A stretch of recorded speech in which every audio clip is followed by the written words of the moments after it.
I'm Felicia Shakiba, and this is CPO Playbook, where we solve a business challenge in every episode.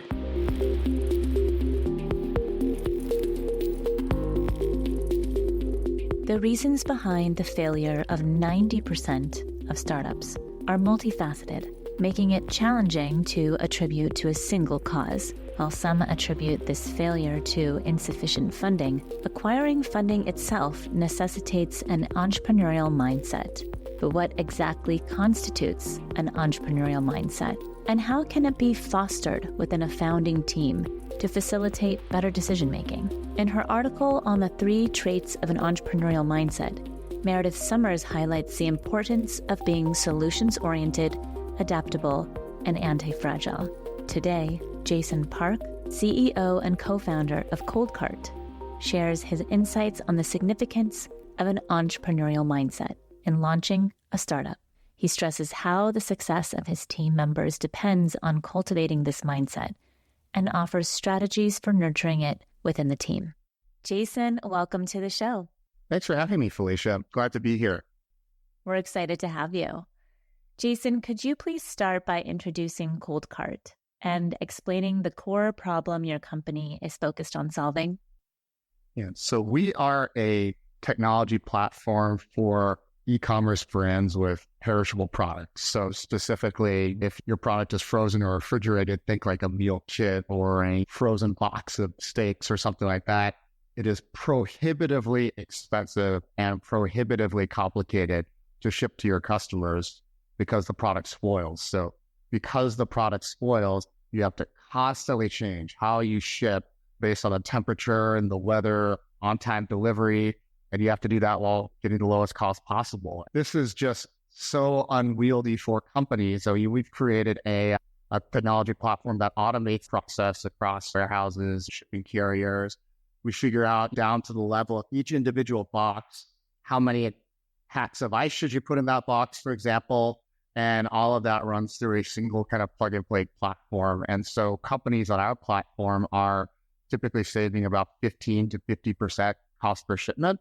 And we've been reducing spoilage and refunds from late shipments by about 52%. So just getting started, looking forward to continuing to scale this business. It's been quite a journey. We've got a great team that we've been fortunate to bring on to do that with us. It's a pretty impressive problem you're taking on. It's very detailed, and it sounds like you've put a lot of work behind coming up with a working solution. I'd like to refer to an article I read by Meredith Summers. And in her article on the 3 traits of an entrepreneurial mindset, it highlights the importance of being solutions-oriented, adaptable, and anti-fragile. Are these competencies important to you? Do they apply to your world? 100%. It definitely resonates, whether it's a ColdCart or other situations I've been in where we were creating a new business or frankly just solving a problem in a way that hadn't been solved before. And I think what also resonated about the article was the argument that, yes, startups definitely need this, but startups alone can't solve all the world's problems. You need large corporations, you need government, you need NGOs who also have an entrepreneurial mindset and can solve problems. When you think about it, that's a lot of people who need to have this entrepreneurial mindset. And I think one thing that I've often thought about in this context is I think it's commonly believed that the entrepreneurial mindset is a set of innate personality traits, who you are versus something that can be taught.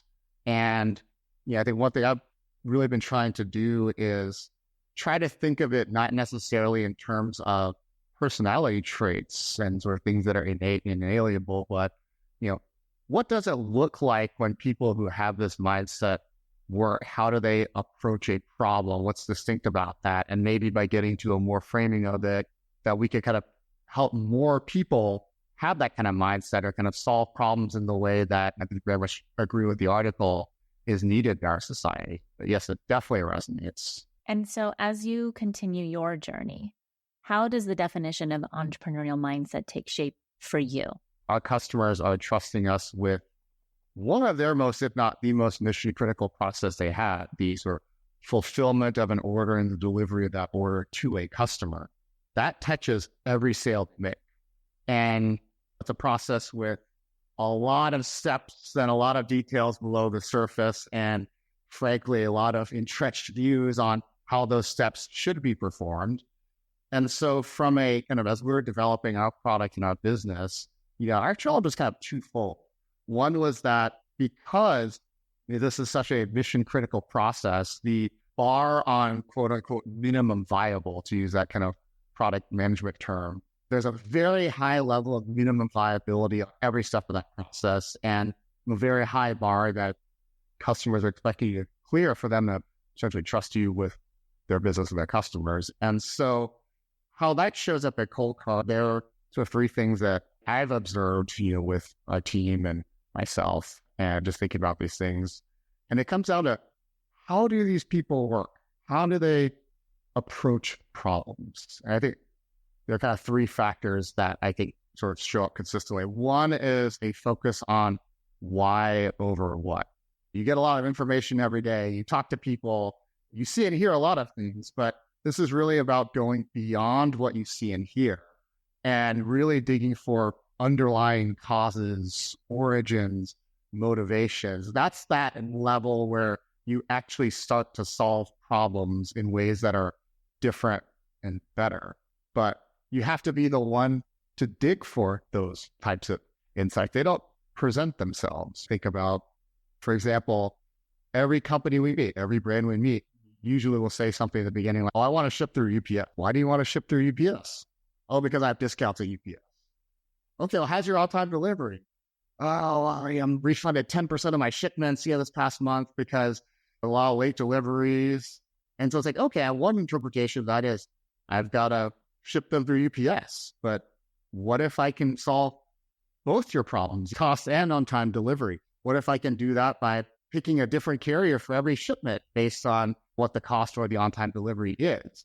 And that can actually start to move the curve forward in terms of being able to get to not just better cost, but also better on-time delivery through a different model. But you don't get through to that kind of solution, I think, unless you're asking the right questions. So that's one. I think a second quality that manifests, I think, how people with the entrepreneurial mindset approach their work is this idea of progress before perfection. This is an idea that's become pretty widely accepted over the past couple of decades with agile product development, lean startup, and things like that. It means, one, that you don't let unknowns stop you from moving forward, but rather you use those unknowns as hypotheses to test and you turn them into knowns. It also means being very aggressive and very precise about deciding what do we actually need to solve versus what can wait to be solved until later. That can be very difficult. I do think this gets kind of misunderstood often as justification for lazy, sloppy work. And well, just put it out there. The customers will tell us what they want. It's sure, the customer is the ultimate judge, but a customer is not going to sort of forgive a crappy product because, oh, we run an agile development process. I try to tell that to a customer, right? But rigor doesn't have to be slow. It just means that, just like everything else about a startup, be resourceful and fast about using what you have available with data, whether that's huddling up for 30 minutes to think about potential failure scenarios. Just this idea that we are so decisive, or you are so decisive about what's important to know and what's not, and you don't let the unknown stop you. I think in one way that's manifested at ColdCart is we made a decision very early on in our product development to focus first on the physical shipping outcomes before we really got into optimizing and fine-tuning the user experience. Because ultimately, what job is our customer hiring us to do? They need their boxes shipped. And while we may not physically touch the boxes, they're entrusting us to make sure the right things happen with those boxes. What matters is what happens to the shipments and that the work gets done. And a lot of us kind of come from environments where UX is very important and we have a lot of passion about that. And should have stepped sometimes to say, all right, well, we're going to focus on that later. And our standard for UX is it just shouldn't get in the way.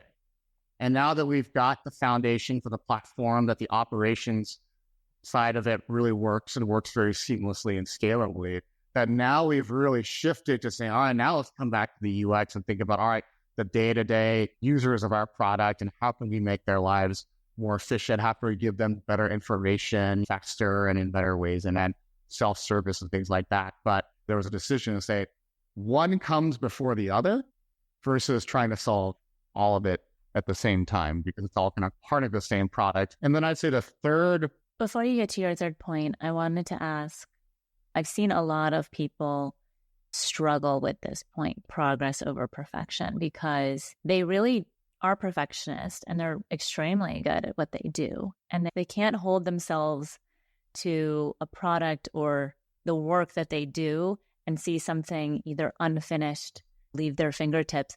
I'm just curious, how does someone successfully deal with that type of situation?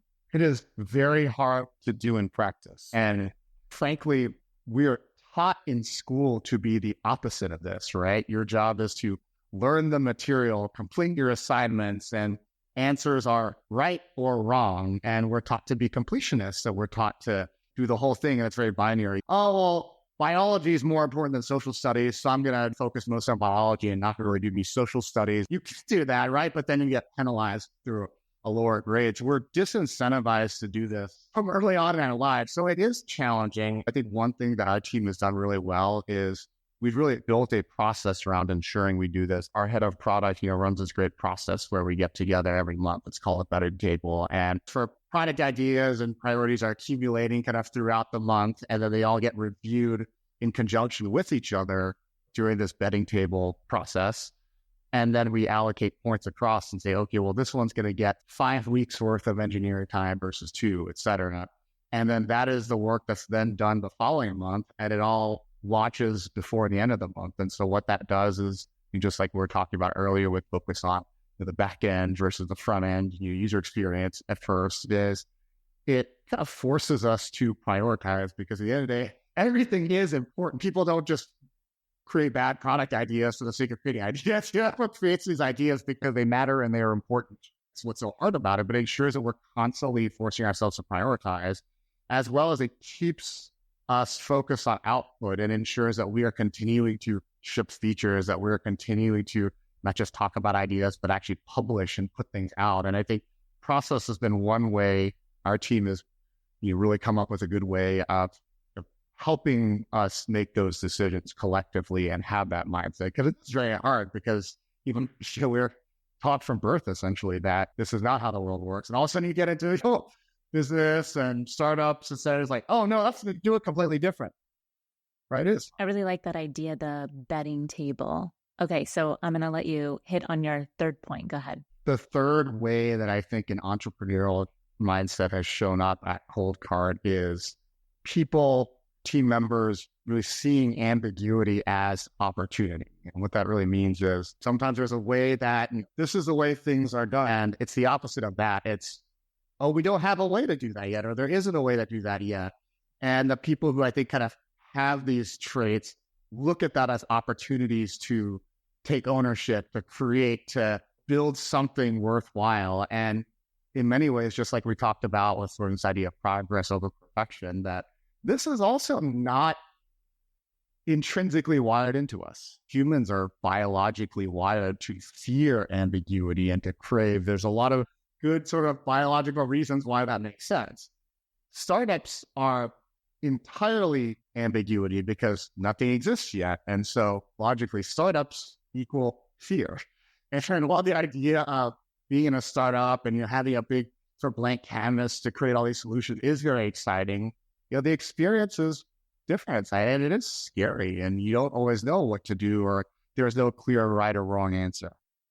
And a great example, or one example, has really kind of shown itself in action is something that could have been very simple and kind of a chore, which was that we got to a point in our company where we needed a CRM system to manage all the sales leads, the different sales conversations happening. And part of the answer to that is you go find a tool. So we went and we decided to use HubSpot. But the other part of how you use that tool. A lot of companies will just take something like HubSpot and implement it and call it a day. Our team, and it was really cool to kind of watch this. You could almost even though we're 100% remote, you could see the energy kind of coming through the virtual room, so to speak, is that our team really saw that as an opportunity to really build a best-in-class sales machine. They're kind of like, look, we can use this to make ourselves faster. We just hired our first full-time sales hire. There was a lot of kind of just work with your RA, like, how do we really make this into an advantage for us? And I think the team in this case really saw this blank space and saw that as an opportunity to not just sort of hope the gap gets filled with something off the shelf, but really to create and to define what do we want our sales process to be like? How can we move through these deals as fast as possible with as high kind of close rates as possible? And a lot of great, I think, insights and kind of findings and discoveries just even came out of the process of doing that. And so I think that's an example of when ambiguity is opportunity and when people really see that. I like that you framed it as ambiguity as opportunity. I've heard this competency shared as dealing with ambiguity, but I think you said it better. And when I first came across this competency, when I was getting certified by Korn Ferry International's 360 executive coaching report, when you get that type of certification, you're actually shown all of the statistics around each competency. And this particular competency, I can tell you, is the most challenging for anyone to achieve. It's like one of like the top 5, I would say. And it's actually like one of the most desired. And so I think that there's a lot to say when someone works in a startup, because startups are always known to have this ambiguous factor. And if someone can get through that, I think it's really admirable to see that people can actually successfully view ambiguity as an opportunity. So I agree with you. I agree with all of the 3 points that you made, which leads me to my next question. And I want to understand, because knowing how important an entrepreneurial mindset is, I'd love to learn, what were the biggest hurdles you faced during the initial stages of hiring for your startup? And how did you address those? Hiring the people to begin with, because you think about what does a startup look like at the very beginning. I was a guy working out of my basement. There's no business. There's no product yet. I'm saying, hey, like, we've got a lot of great equity we can offer you, and one day this will be worth so much money. But right now it's pieces of paper. And I think that because, again, especially these days, people find the idea of startups very exciting. But I think that in the hiring process, people really do self-select. And there were a lot of offers that I made before finally someone decided to join, who was our CTO, who is still with us, despite having to work with me. It was interesting that you actually were talking about things like ambiguities, control, fear, and things like that go along with that. That when I made offers to these people and we're really going through the process of, they were going through the process of, do I want to leave what I'm doing and do this startup? The amount of existential anxiety that came out in those conversations, I mean, so much more than hiring for a role at a more established company or something like that, because you really saw like the type of risk that goes into joining a startup really gets into these sort of fundamental kind of who we are as people and what is our appetite for risk and how do we sort of face challenges, a lot like the entrepreneurial mindset article is describing, anti-fragile, things like that. And again, not to say that people who shouldn't join aren't therefore fragile. No, of course not. But it's just a specific type of kind of risk and sort of challenge that you put yourself through. And it's interesting. I even had one person who, pretty senior person in their career, who deliberated for weeks on, I really want to do this, but I'm just not sure. And the thing that ended up pushing them to not do it, their sort of big signal from the universe, was that they just started remodeling their house. Yeah, the cost of the house remodel was the straw that broke the camel's back eventually. Really? And so they're like, okay. I do think this is an area where having multiple co-founders helps, because then you're not the only crazy person that someone sees. They see that there are other people who are also committed to the mission. And in my case, even though I was the only full-time employee at ColdCart in the beginning, I did have 3 co-founders who had exited startups previously and very successfully. And one of them was the founder of Blue Apron, which was the company that essentially created the perishable e-commerce industry that we sell to now at ColdCart. And so I think this helped give us credibility and legitimacy that helped the people who joined us in the early days kind of get over that hump, strength in numbers. Even last week, I was telling our CTO, Joe, as soon as you joined, you de-risked this thing for everyone else by more than 50%. So now it's not just me who they see who's crazy. There's someone else who's bought into this as well. And so each person who joined ColdCart made me just a little less crazy in the eyes of everyone else who joined afterward. And it reduce kind of the risk for the next person and the next person. When you reflect on your experiences, are there any insights you wish you had gained earlier or actions you would have taken differently concerning talent and people-related challenges? I think that's a question that in some ways never reaches a final answer because every specific person is different, every specific situation is different, and a lot of times you don't really know how effective something you did was in this regard until later. But when I've tried to assess myself on the 3 dimensions we talked about, based on things people have told me I've done better on versus worse on, starting with this dimension of why over what, this idea that you abstract away from specifics and get to another level of why, root causes, etc. As someone whose Myers-Briggs personality type is very high on the intuiting and conceptual dimension, for me, it's almost easier to use an analogy than it is to say something specific. And so I naturally get a lot of energy from this type of thinking and dialogue. I think that at ColdCart as a team, we've been fortunate to build a team of people who are naturally curious, who are high on critical thinking, and generally not content to just accept the first answer they get.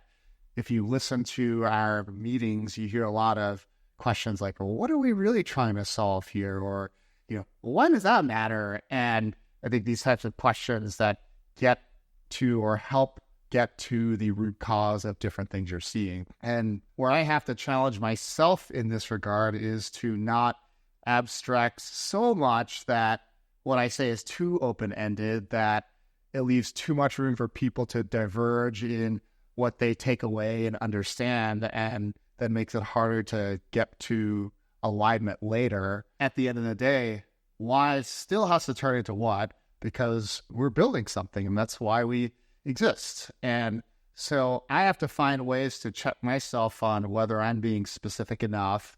I always ask the people I work with to call me out if I'm not being specific enough or it's not clear what the action is. I just have to remind myself to be mindful of that slippery slope. Obviously, I value rigor. I have a lot of questions, and to ask those questions in a way that doesn't either slow down the process or seem like it's slowing down the process, right? And to kind of remember that is a slippery slope. I think having an institutional process helps, but then also I think for any one of us, everyone in startup is a leader, so everyone has a role to play in us, like how we kind of ask those questions, how we give feedback, and just kind of remembering that these things tend to get overly interpreted as too little. It's a delicate, artful balance. It is. And it is kind of, this one, I'd say even more than the other two are kind of more concept tug of war, that you sort of have to keep pulling on it to make sure you have the right balance across both.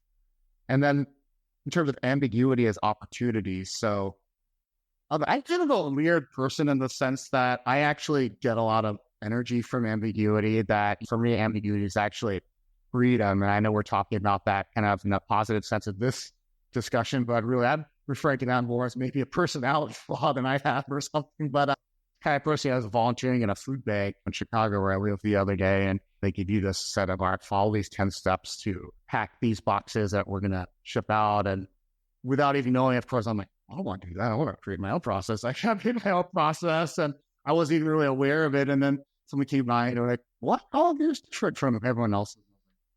Oh, so I don't know. So, and I think part of that's also like the learning, or the thing that I had to constantly sort of hold myself accountable to, is that remembering that I'm kind of weird in that regard, and that most people have different levels of ambiguity tolerance. Most people have different ways they deal with, they respond to ambiguity with a plan or create structure. Some people just want to go spend an hour talking through it, and then that's how they kind of get comfortable with it. I think as a team, we've sort of gotten better at knowing what each other needs and incorporate that into how we work almost self-consciously at this point. Remember when I started out as a new consultant at Bain & Company, where I used to work, they kind of get all the new post-MBA consultants into the same hotel in Miami from all global offices every year. And everyone trains together and they do this exercise where they actually use a Myers-Briggs, and you take your Myers-Briggs and see where your typing is. And they do this exercise where a facilitator stands up and says, okay, we're going to walk through now and literally walk through an example project for a client. And they're like, okay, and different things, milestones happen in the project. And, client just sent you 1 out of 10 pieces of data. If you're an N, the intuiting kind, take 10 steps forward. If you're an S, someone who's more sensory and concrete by nature, take 2 steps forward. And what it shows you is that different people get to the answer. They ultimately get to the answer, but they get there in sort of their own cadence and through the way they get there. And the whole sort of moral of the exercise is that everyone handles ambiguity differently. It's important that we are aware of that and considerate of that and build that into how you work together. And I think for me too, it's also someone who's very much like, well, what are the quickest numbers we can get? Oh, that data exists. Let's use that. Oh, that's probably 80% correct, right? And that others on our team, they were more like, we really need a plan, a process, and seeing how they kind of manage the ambiguity, making sure I'm also learning as much as I can from them going through that exercise, the insights that come out of that, and then also just ensuring that I'm building enough of that into my own process and the way I work with others on the team. And I think you're really doing a fantastic job at ColdCart, having this reflective conversation on how these apply. It's clear that this is why you're so successful and where you're at today. So, Jason, thank you so much for your time and for being with me today and sharing with our listeners how to really cultivate an entrepreneurial mindset. So thank you for being here. Thank you so much, Felicia. I really enjoyed this and appreciated the chance to spend this time with you. That's Jason Park, CEO and co-founder at ColdCart. If today's episode captured your interest, please consider sharing it with a friend or visit cpoplaybook.com to read the episode or learn more about leadership and talent management. We greatly appreciate your rating, review, and support as a subscriber. I'm Felicia Shakiba. See you next Wednesday, and thanks for listening.